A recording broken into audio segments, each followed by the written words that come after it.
Sergeant Walter's, आप please मुझे पूरी बात बताइए कि आखिर यहाँ चल क्या रहा है। हमारी यूनिट यहाँ पर ब्रिटिश एम्पायर के एक आउटपोस्ट के रूप में काम करने के लिए भेजी गई थी। यहाँ के लोकल लैंडलॉर्ड्स पहले ही हार मान चुके थे। आसपास के गांव वाले हमारा सपोर्ट करते थे क्योंकि उनके लिए हम एक सेवियर थे जिन्होंने लोकल लैंडलॉर्ड से उनको फ्री करवाया था। ऐसा ही एक गांव था, चार भाटा। आदिवासियों का वो गांव हमें अपने ईश्वर जैसा मानता था। जिंदगी बहुत आराम से कट रही थी। हम सब इस छोटे से किले में खुश थे।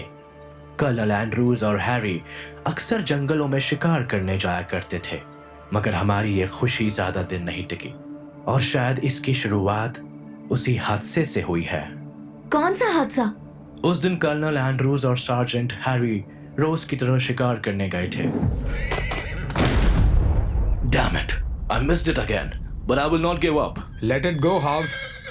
वैसे भी it's almost sunset. Let's go. You go, Colonel. I will follow you. Just need one more shot. Harry हमेशा से ही काफी persistent था. If he wanted something, he fought for it till the end. Colonel वापस जाने के लिए मुड़ गए और Harry decided to take one last shot for the day. Come on, just stand still.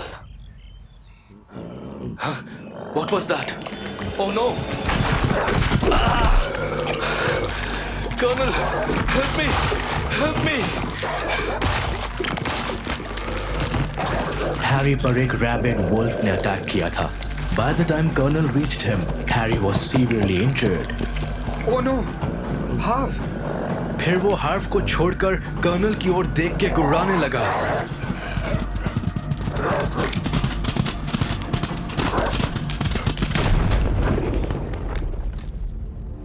Colonel ने उस रैबिट वुल्फ को तो मार दिया, पर हैरी बहुत ज्यादा इंजर्ड था। उसको फोर्ट तक लाना पॉसिबल नहीं था। Oh, Hav, you are injured, and I think your leg is broken. I cannot move, Colonel. I don't want to die. किस्मत से उस वक्त चार भाटा के दो गांव वाले वहीं से गुजर रहे थे। गांव उस जगह के पास ही था, इसलिए कर्नल उसकी मदद से हैरी को गांव तक ले गए। Hav, ये villagers तुम्हें first aid देंगे. Till then, I will return to fort and send a few soldiers to get you. Colonel, it is hurting too much. Don't worry, Hav. You will be all right. Colonel जब तक fort पर लौटे, भारी बारिश शुरू हो चुकी थी। कर्नल को हैरी की फिक्र हो रही थी। वो तुरंत एक टीम भेजकर उसको फोर्ट पर वापस लाना चाहते थे। Sergeant Walters, we have to get Hav back. Colonel, weather बहुत खराब है। ऐसे में रेस्क्यू टीम गांव तक बड़ी मुश्किल से पहुंच पाएगी, और ऐसी वेदर में हैरी को लाना उसके लिए और दिक्कत कर सकता है। Let's wait till the weather clears. But Walters, Trust me, Colonel. वो विलेजर्स उसका पूरा ध्यान रखेंगे। We will get him back soon. सुबह तक बारिश रुक चुकी थी और आसमान साफ हो चुका था।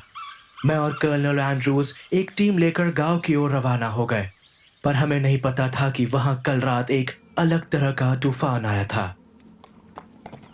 बस अब विलेज थोड़ी ही दूर है। आई एम श्योर विलेजर्स ने हैरी का अच्छा ध्यान रखा होगा।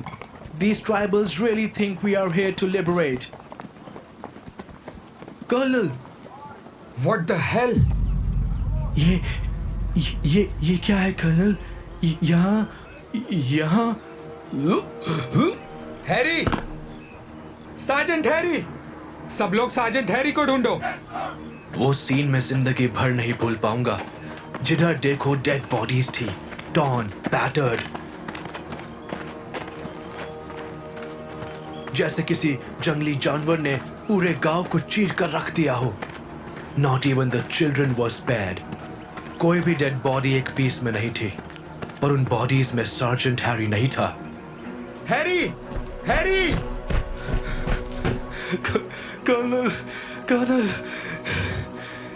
Harry! Harry! Oh, thank you, Jesus. तुम सेफ हो। Everyone, I found Harry. Oh God, Colonel, is he okay? Yes, he's okay. Harry, यहाँ हुआ क्या था? Who did this? It's a bloody massacre. Rebels, tribal rebels. Help me, Colonel. Colonel, rebels? In this area? ये कैसे possible है? I'm sure ये काम किसी animal या pack of animals का है. वो सब हम बाद में देख लेंगे वॉल्टर्स। पहले हाव को फोर्ट ले चलते हैं, और अगर ये किसी वुल्फ पैक का काम है तो they might be near by. Let's go, इससे पहले कि वो वापस आ जाएं। हम हैरी को वापस ले आए।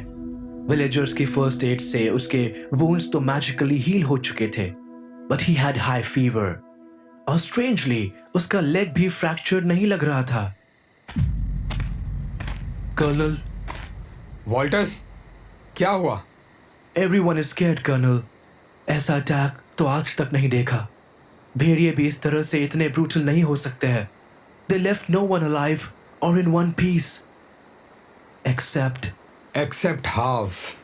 आई नो वॉल्टर्स, ये सब बहुत स्ट्रेंज है। आई थिंक हैरी हमसे कुछ छुपा रहा है। ये कैसे पॉसिबल हो सकता है कि रेबल्स ने सबको मार दिया and they left him? Exactly, colonel. मुझे तो कुछ समझ नहीं आ रहा है। कम वॉल्टर्स। Where? हैरी से बात करने। यहाँ अनीता के सामने एक हैरी का सच पता चल रहा था, और वहीं दूसरी ओर ड्रैकुला जंगल की गहराइयों में उतरता जा रहा था। जब मैं इंडिया आया था तो मैंने बिल्कुल एक्सपेक्ट नहीं किया था कि मेरा सामना लूपन से होगा। और अब ये क्या? ये तीर कहां से आया? तीर ड्रैकुला को लगते ही उसके पूरे शरीर में जलन होने लगी, जिसे वो सहन नहीं कर पा रहा था। ये अभिमंत्रित तीर है। कौन है? कौन है? हिम्मत है तो सामने आओ। बहुत आतंक मचा लिया है तुमने इस जंगल में। आज तुम कितना भी जोर लगा लो, तुम्हारा अंत निश्चित है।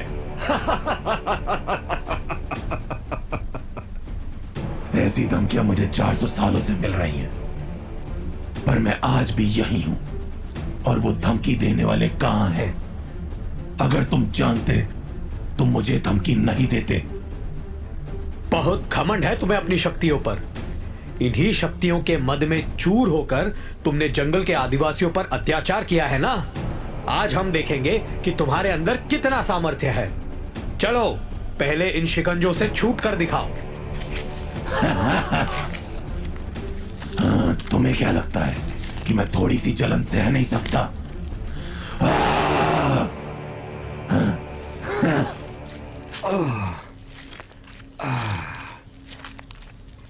ड्रैकुला अपने शरीर से उस तीर को निकालने की पूरी कोशिश कर रहा था, लेकिन वो तीर हिल भी नहीं पा रहा था। हमने कहा था ना कि ये अभिमंत्रित तीर है। जिसकी देह में घुस जाए तो तभी निकलेगा जब उसका शरीर 2 टुकड़ों में बट जाए। बस इतनी सी बात। अब देख तू। और देखते ही देखते ड्रैकुला ने तीर की दिशा में अपने शरीर को इतनी जोर से खींचा कि उसके शरीर के 2 टुकड़े हो गए।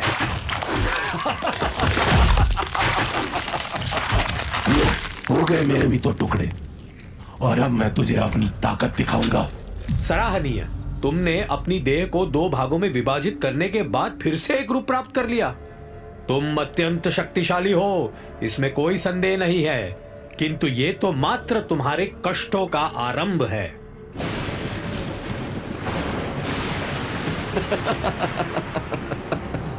ओह, तो तुम मुझे कैद करना चाहते हो? ये तदित ऊर्जा से बनी कैद है।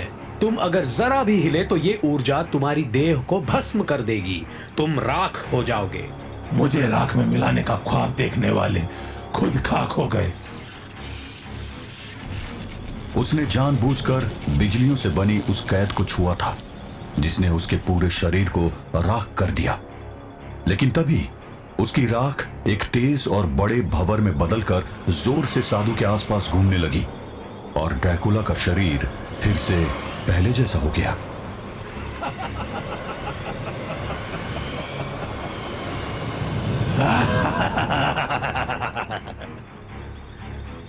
अब क्या करेगा तू?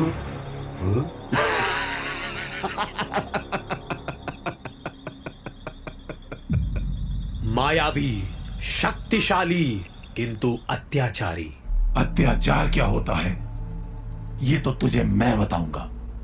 बस एक बार तेरी गर्दन मेरे हाथों में आ जाए।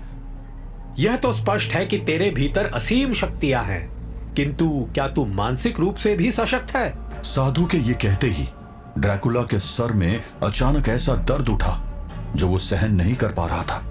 दर्द की वजह से उसकी आंखें तक बंद होने लगी थी। क्या हुआ? एक मामूली सरदर्द ने तुम्हें परास्त कर दिया? ये तो कैसे कर रहा है? ये मानस प्रहार है। हम इस समय तुम्हारे मस्तिष्क के भीतर हैं। तुम्हारे मस्तिष्क में दबे हुए हर दर्द को एक एक करके पुनः जागृत कर रहे हैं। जो तुम महसूस कर रहे हो वो तुम्हारा वो दर्द है जिसे तुम दबा कर रहते हो। धीरे धीरे इस दर्द की सीमा इतनी बढ़ जाएगी कि तुम्हारा मस्तिष्क कार्य करना बंद कर देगा और तुम पूर्ण रूप से निष्क्रिय हो जाओगे। मैं तुझे नहीं छोड़ूंगा। एक अनजान हमलावर ने ड्रैकुला को घुटनों पर ला दिया था। उधर इस सबसे अनजान अनीता सार्जेंट वॉल्टर्स की कहानी सुन रही थी। कम वॉल्टर्स, Where? हैरी से बात करने।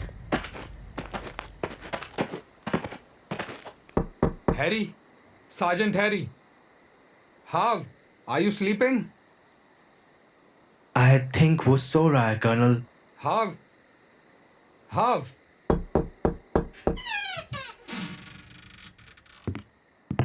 Harry, Hav Walters, come inside Walters. What happened, colonel? Oh no, Harry किधर है? नो आइडिया, पर रूम का सब सामान इधर उधर है। लिसन, सर्च फॉर हैरी, पर किसी को कुछ मत बोलना। यूनिट में ऑलरेडी बहुत सारे रूमर्स चल रहे हैं। Okay colonel. मैंने और कर्नल ने बहुत ढूंढा पर हैरी कहीं नहीं मिला। कर्नल ने सबको यही बोला कि हैरी बीमार है और उसके रूम के आसपास भी लोगों को जाने को मना कर दिया। चारभाटा विलेज में क्या हुआ वो हैरी की स्टेटमेंट के बेसिस पे डिफाइन कर दिया गया। कर्नल ने सबको कन्विंस कर दिया कि एरिया में रेबल एक्टिविटी है, पर अब मुझे सब समझ आ गया है। क्या समझ आ गया है? यही कि चारभाटा विलेज को बर्बाद करने वाला कौन है, पिछले कुछ दिनों में ट्राइबल सेटलमेंट्स को तबाह करने वाला कौन है, कर्नल एंड्रूज का बुरी तरह मर्डर करने वाला कौन है। मैं पहचान गया हूं उस दुश्मन को। वो दरिंदा और कोई नहीं, हैरी है, सार्जेंट हैरी। What?